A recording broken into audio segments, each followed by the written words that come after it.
going to need a new GOP in this country, a new conservative movement in this country, a new American movement in this country that unleashes the experiment that we unleashed 250 years ago, starting again today. There's 4 elements to it I'm going to leave you with today before we wrap. And the first of those is probably the most important.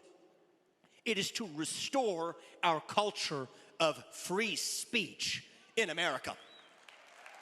Free speech is important. The pursuit of truth depends on not censoring the wrong ideas, because if we censor that which we think is wrong, we will soon discover that some of those wrong ideas turned out to be the right ones in the end.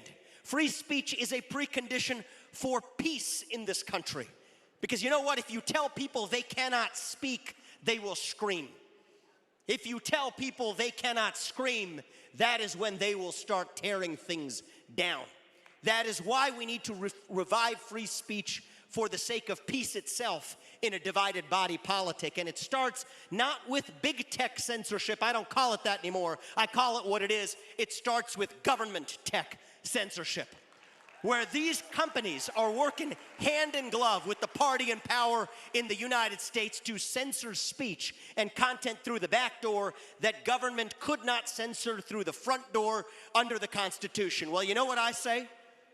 If it is state action in disguise, then the Constitution still applies. These companies ought to be bound by the First Amendment to the Constitution of the United States when they are working with the government to do the government's own dirty work through the back door. Thank you. It is not just on the internet. If you look over the last few years, the number of people who have been fired for saying the wrong thing at work, for wearing the hat of the wrong political candidate, for saying the wrong thing on social media, that too is a threat to free speech in America.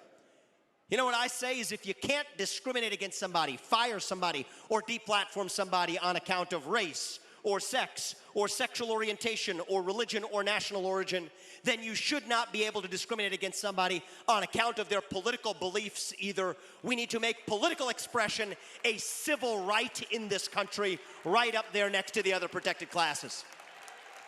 Thank you.